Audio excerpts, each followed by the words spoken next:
Electric cars have been growing hugely in popularity, but those not completely sold on the idea of them often have the same old arguments.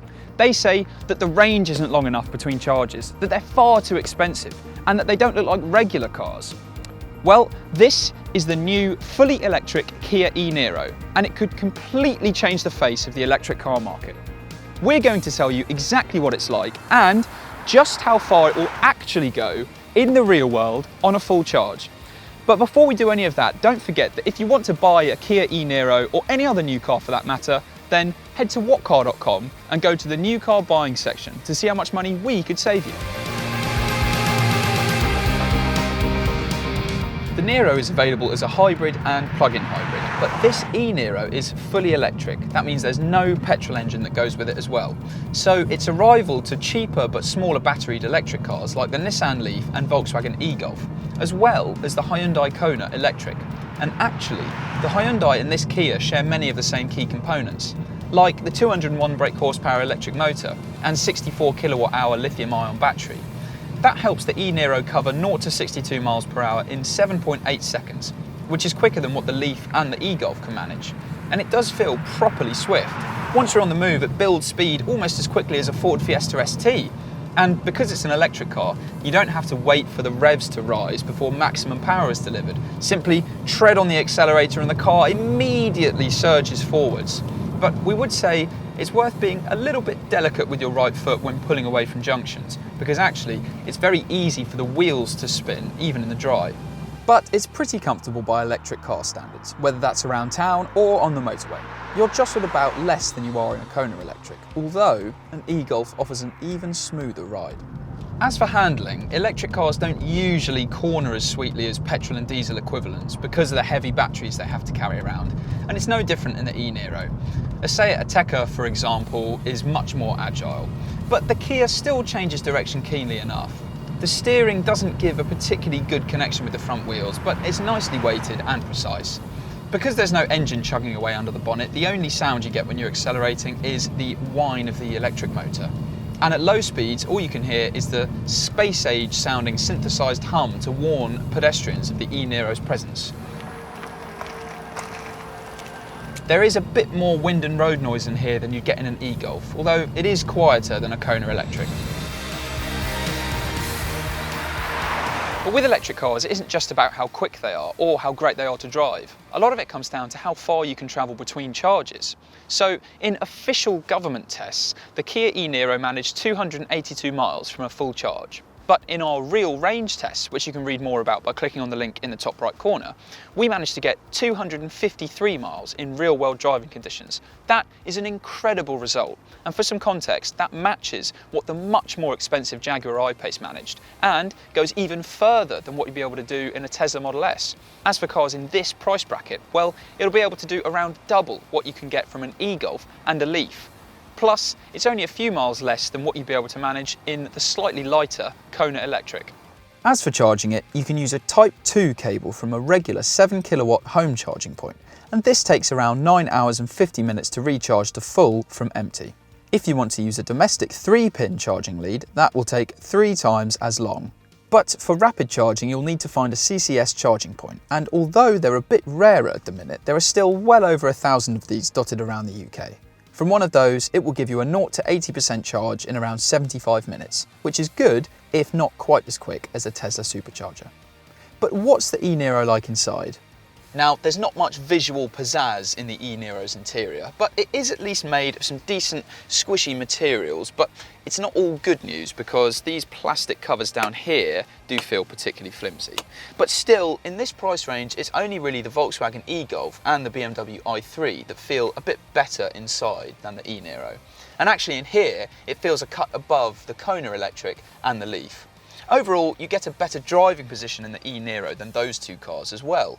You get an 8-way electrically adjustable driver's seat as standard with lumbar support, and also there's plenty of adjustment for both height and reach in the steering wheel. So there's plenty of scope to get a comfortable driving position. Visibility isn't a problem. You get a great view out of the front and over the shoulder thanks to these decent sized side and rear windows. The view out of the back is better than in the Kona electrics as well. Front and rear parking sensors as well as a reversing camera are standard, along with nice and bright bi-xenon headlights. This 8-inch touchscreen infotainment system comes as standard, and it gets DAB radio, Bluetooth, Apple CarPlay, Android Auto, a sat-nav, and this impressively punchy 8-speaker JBL sound system. Now, in this class, BMW's excellent iDrive system in the i3 leads the way. So the Kia's infotainment system isn't quite up there with the very best, but it won't leave you feeling frustrated because it has clear menus and nice, crisp, bright graphics as well. It also has some helpful EV-specific functions on it. So, for example, the sat-nav can help you find your nearest charging station, and you can also monitor exactly what is using the car's energy when you're on the move or stationary. The only slight annoyance, though, is that while you have these helpful physical shortcut buttons down here, actually some of the buttons on the screen are a little bit on the small side, so they can be a bit difficult to prod when you're on the move. As for the space up front, there's plenty of room for tall drivers. And from the outside, it might not look like a particularly big car, but actually inside you get a really nice wide interior, so there's more room than you get in the Kona Electric. There's also plenty of storage compartments as well. So 2 cup holders in this big cubby hole here. Underneath the gear selector, you've got this big space down here and somewhere for your wallet and phone above it. You also get some door bins as well, but they're a bit on the shallow side. In the back, this is one of the most spacious cars in the class, so there's significantly more head and legroom than you get in an e-Golf and Kona Electric, so even passengers over 6 feet tall won't feel hemmed in. As for the boot, well, surprisingly, even though the e-Niro gets a bigger battery under the floor, it actually has a bigger boot than the hybrid versions of the Niro. Don't forget as well, there's a handy storage compartment for the charging cables under the boot floor here. It's a square shape with virtually no load lip at entry, and compared to mainstream SUV rivals like the Nissan Qashqai and Renault Kadjar, actually the e-Niro has a very similar boot size. Just for reference, we managed to fit 5 carry-on suitcases into the load bay, which is 1 more than the Kona Electric, but 2 fewer than the Leaf. Like pretty much every other electric car, the rear seats fold in a traditional 60-40 configuration, unlike the more convenient 40-20-40, which you get in many mainstream rivals. With the rear seats down, there's only a slight incline, which is less pronounced than the one that's left in the Kona Electric. The e-Niro is priced slightly above the e-Golf and Leaf, but way below premium rivals like the Jaguar I-Pace and Tesla Model S, which also offer similar ranges to the Kia. It costs about the same to buy as a 64 kilowatt-hour Kona Electric, and both are eligible for the £3,500 grant from the government. The e-Niro is only available in 1 trim, but it's absolutely packed with kit. So you get things like 17-inch alloys, climate control, adaptive cruise control, automatic lights and wipers, leather seats, heated seats in the front, a heated steering wheel. There's tons of kit as standard. In fact, there aren't really that many optional extras, so the only one that's worth stumping up some extra cash for is this metallic paint. Kia also has a brilliant reputation when it comes to reliability, but for even greater peace of mind, the manufacturer's outstanding 7-year, 100,000 mile warranty comes as standard. There's also some helpful active safety aids to help you avoid an accident, including automatic emergency braking and lane keeping assistance. The Kia e-Niro has pulled off a trick that many other electric cars have failed to do. Not only is it a brilliant electric car, but it's a brilliant car, full stop. With a 250-mile real-world range, strong acceleration, a generous equipment list and a spacious interior, this is an incredible trailblazer for mainstream adoption of electric cars. We understand that electric cars won't be able to seamlessly fit into every driver's lifestyle, but for those that do want to take the electric step, the Kia e-Niro is utterly compelling. For much more on the e-Niro, including our extended review of it and all of its key rivals, head to whatcar.com.